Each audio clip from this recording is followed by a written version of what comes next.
प्रधान शिक्षक तागिद करिबारु हॉस्टेल छाड़िले 39 अंतेवासी। एभली घटना देखा मिली गंजाम जिला कवि सूर्यनगर सहर सर्वपुरातन संस्कृत टोल कवि सूर्यनगर विद्यापीठर हॉस्टेल रे रही पढ़ुथिबा नवम दशम श्रेणी मोट 44 छात्रों मध्यरु 39 छात्र आज सकाळु हॉस्टेल छाड़ी कुआडे चली जाइथिबा देखा मिली।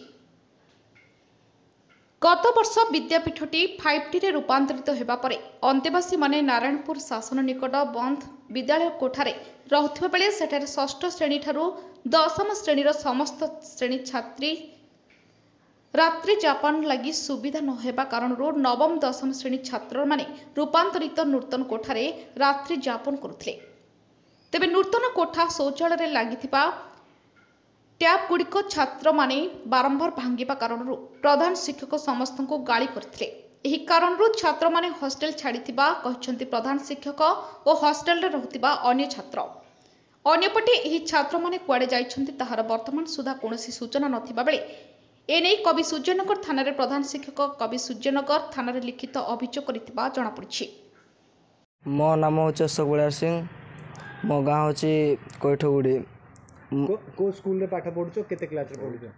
कवि सूर्य विद्यापीठ मु 9th श्रेणी रे पाठ पढुछि।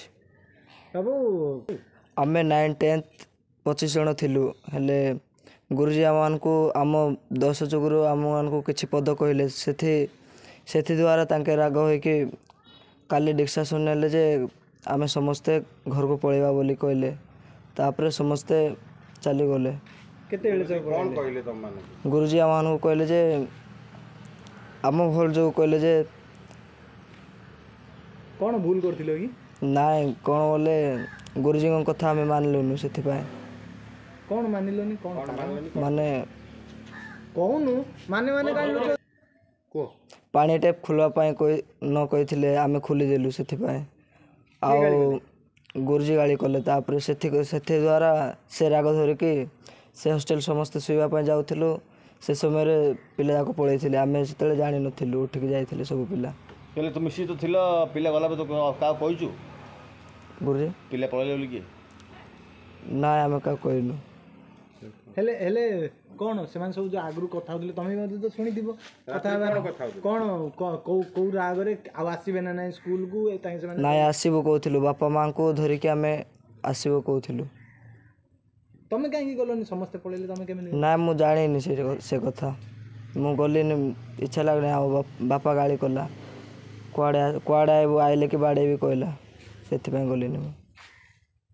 नवम श्रेणी और दशम श्रेणी छात्र आमर ये जो नारायणपुर शासन चली अनुष्ठान 5T स्कूल चलवा से कम होता द्वारा जगह न होबार आमर नवम श्रेणी और दशम श्रेणी छात्र मैंने जा आमर ओरिजिनाल स्कूल रे मूल स्कूल आमर शयन करती 25 ରୁ 30 पिला से कार्यक्रम से जगार असुविधा देखी प्रधान पंडित हिसाब से मुझे तागिद कली। तागिद करने पर से कथा को नहीं कौन प्रकार कथा क्या न कही 8:30 समय निष्पत्ति कले आम समस्त गाँव को चली राति पिओन मत फोन कर जनइला 8:30 ରୁ 9:30 पर्यंत से कथबार्ता कली बुझेली तथापि से बुझे ना लास्ट को भयर मत हाँ करदे आम रही जीवु ना सार तथा मत डाउट लगिला से विद्यालय जो शोया गले राति पिओन को साथ शोया पठेली और पिओन पाखे भी रहा जहाँकि मुझे FIR लिखी। पिओन रहा मो मोबाइल खोला रखी राति 5:30 मत पिओन फोन कला नाई सार बर्तमान से समस्ते पलिया को बाहर 39 जन छात्र मुझे फोन में कथा करने जो चेष्टा करने कहली से आउ कथा शुणिले ना समस्या ठारू चली जाइए। कौन कारण कौन कहीं विद्यालय छाड़ी जावार कारण विद्यालय शिक्षक मैंने से दायी विद्यालय शिक्षक द्वारा भी से जिन होउछि पिला को गोटे लाइन रे नेला बेलू आउ गोटे लाइन जावाई दिग्दर्शन दि जाउछि जहाँफल कहीं सेमानकर छात्रवृत्ति मिले प्राय जनकर 30 टंका ରୁ 33 टंका। नहीं से तो दूर कथा। हाँ हॉस्टेल कारण या बर्तमान दुष्टामी कले दुष्टामी कराया दुष्टामी न कहगला एवं जदि दुष्टामी कर अनुष्ठान रही रुह ना कहला ସେମାନେ ସେ କଥାକୁ ଗୁରୁତ୍ୱ ଦେଇ ଚାଲି ଯାଇଛନ୍ତି। ହେଲେ ସେମାନେ ଏବେ ଗଲେ କୁଆଡ଼େ? ସେମାନେ ତାଙ୍କ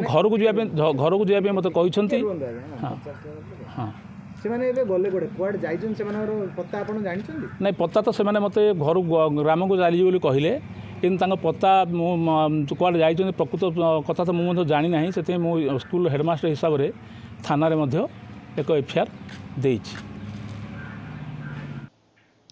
ଗଞ୍ଜାମରୁ ଭଗବାନ ପାଢ଼ୀଙ୍କ ରିପୋର୍ଟ, ଜ୍ୟୋତିପ୍ରଭା ନ୍ୟୁଜ୍।